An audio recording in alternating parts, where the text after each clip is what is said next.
James was not in a good mood. He grumbled dreadfully as he hauled a long line of dirty trucks across a grey, unfamiliar landscape. He had unfortunately been in the wrong place at the wrong time. A diesel from the other railway had broken down, and it needed to take a goods train from Barrow to a little station in the countryside.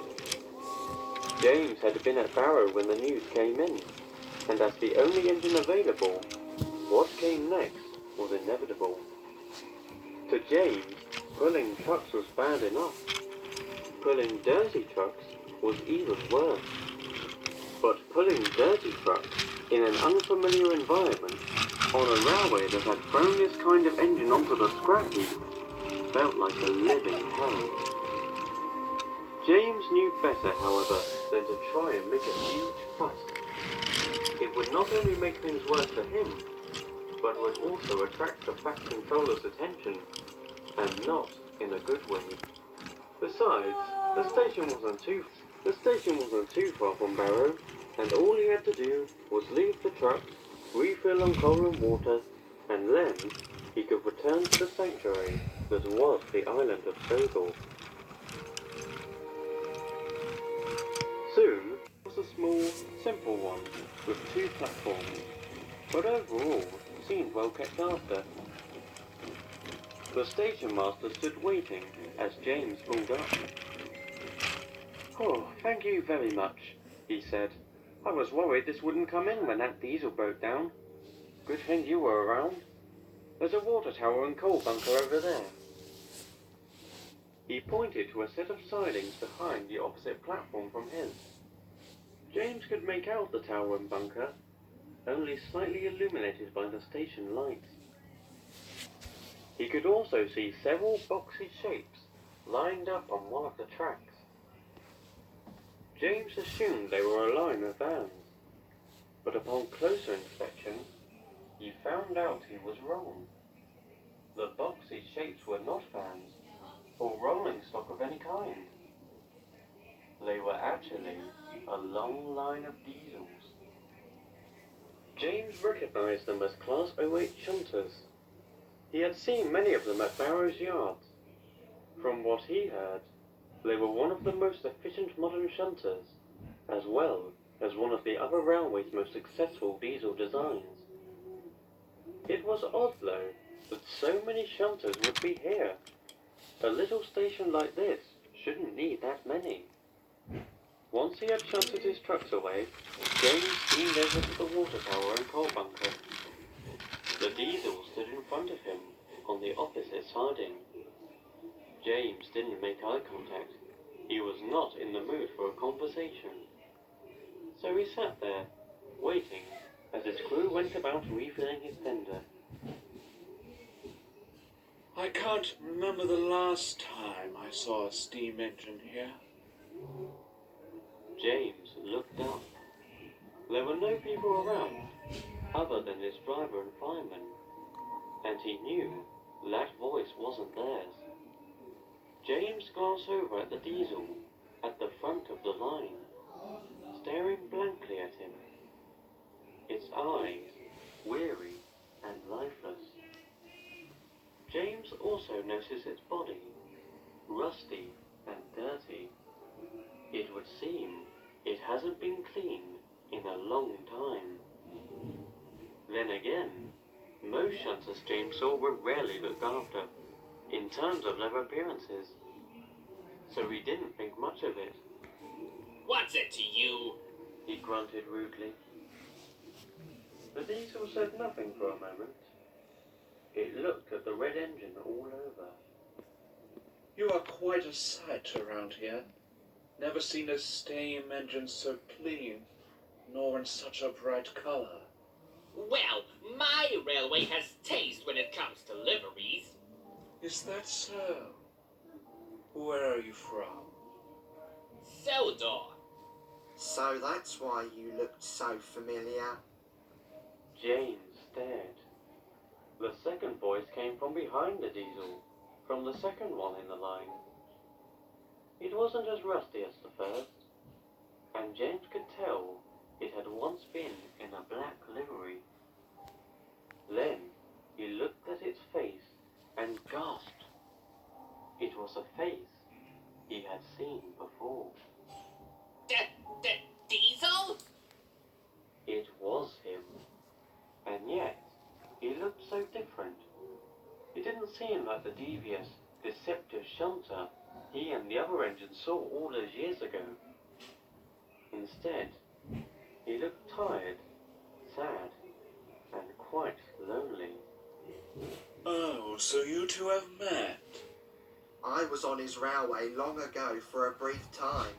It didn't go well. What are you doing here?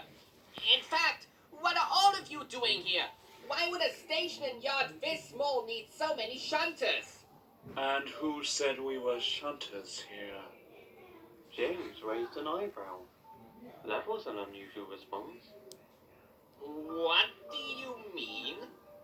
In case it wasn't clear from our conditions, we are not shunters. Not anymore.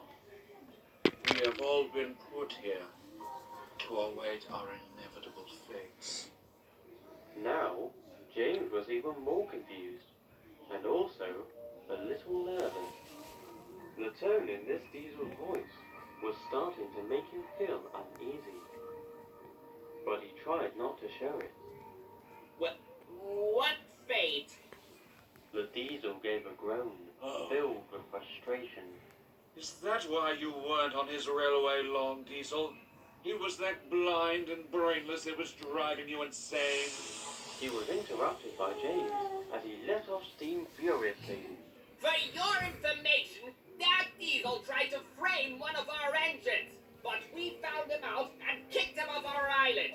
You think that just because I'm a steam engine, you have any right to insult me like that? I'm just baffled that based on all that you see, you can't come to the obvious conclusion. What obvious conclusion?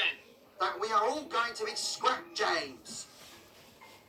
No one said anything. The silence lasted for quite some time. Then, James started to laugh. The two Diesels gave no response. Don't be so ridiculous. Do you really think you're in the same boat as our steam engines? Most of us are gone now because of you Diesels. How can you be under any threat? The Diesel sighed heavily. It seemed he was finding James quite exhausting. So that explains it all. You aren't brainless. You just don't know the truth. You've grown up on the belief that only steam engines are in danger of being scrapped. But diesels, they get off free. Nothing for them to fear at all. For a time, I once thought the same thing. A few of us here did. We thought we would never be thrown away, and that we would last forever, as long as we could function. However, the men at the workshops are always working to either improve old designs or create new ones. And sometimes they come up with something that meets all their expectations. Something that makes the old designs obsolete. And when they become obsolete, they are thrown away. It matters not if they are steam or diesel. If there is something simply better than them, then there's no need to keep them around. The Diesel finished by taking a deep breath, and then went silent, seemingly waiting for a response from James.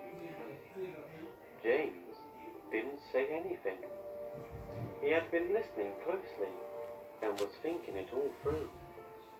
He couldn't deny it did make some sense. Railways always did strive to be the very best they could be, and that always meant new creations in either the motive power or how goods and passengers were carried. Even so, he wasn't entirely sure if this really did apply to diesels, as the one in front of him claimed.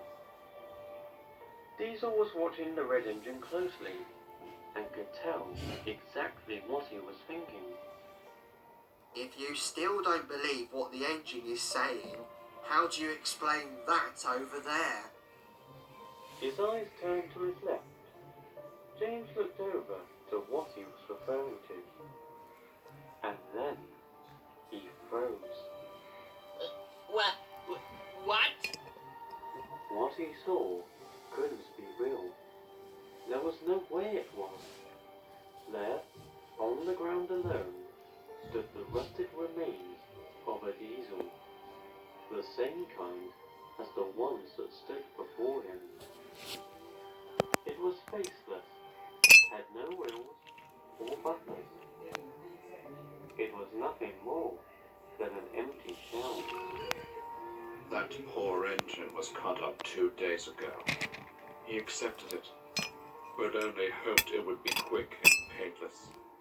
Unfortunately, that isn't how it goes.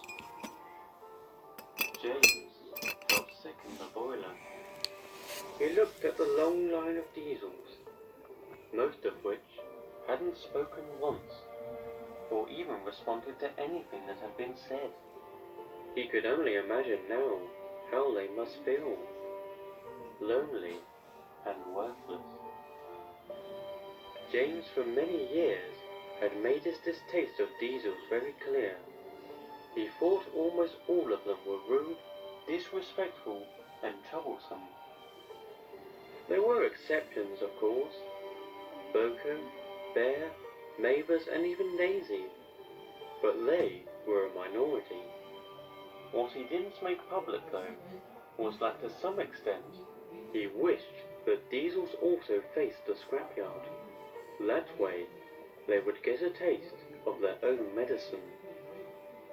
He believed such a thing would never happen, but he still thought about it.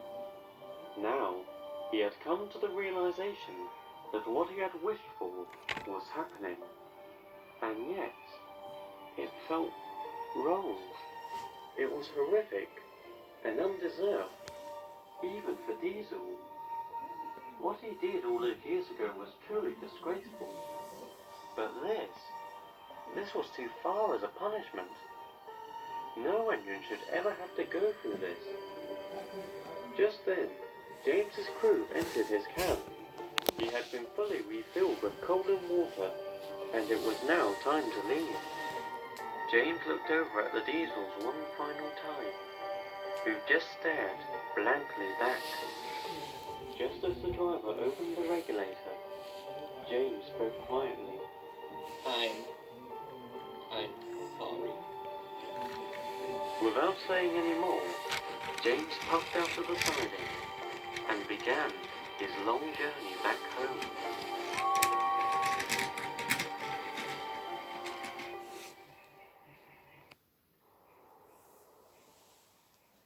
It was getting late when James was finally back on Sodor. The journey had been silent, save for his constant puffing. He hadn't spoken a single word. Eventually, he arrived at the mainline sheds. There were only a few engines currently inside, having conversations with each other and taking little notice of James. He then looked over to the far left corner and saw Edward resting on his own. James felt a small sense of warmth. If there was any engine he could be open to, he knew it was him. The old engine smiled as he saw James. "Good evening, James. I heard you had quite a journey beyond Sodor. How was it?" James's warmth immediately vanished. Already he was given a hard question. He said nothing as he puffed forward onto the turntable. Edward was surprised. James had rarely wanted to be so silent. He would always expect a remark of some kind, especially now. And yet, nothing. He watched as James slowly backed down next to him. "James, what's the matter?" James looked up at Edward. He was unsure if he was really ready to tell Edward what had happened.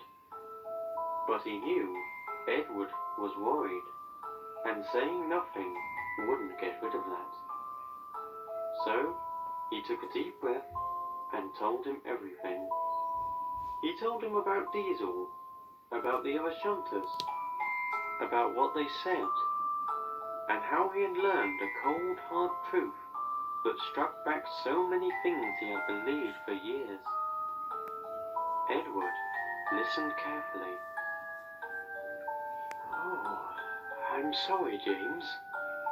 No engine should ever have to see something so horrible. He looked closely at James, noticing his expression. Not only could he see sorrow, but also guilt. He didn't need to ask Lo, as he knew exactly what he felt guilty of. As hard as this may have been, I can tell you have learned a very important lesson. James completely understood. He slowly backed further into the dark corner of the shed. A sadder and wiser engine.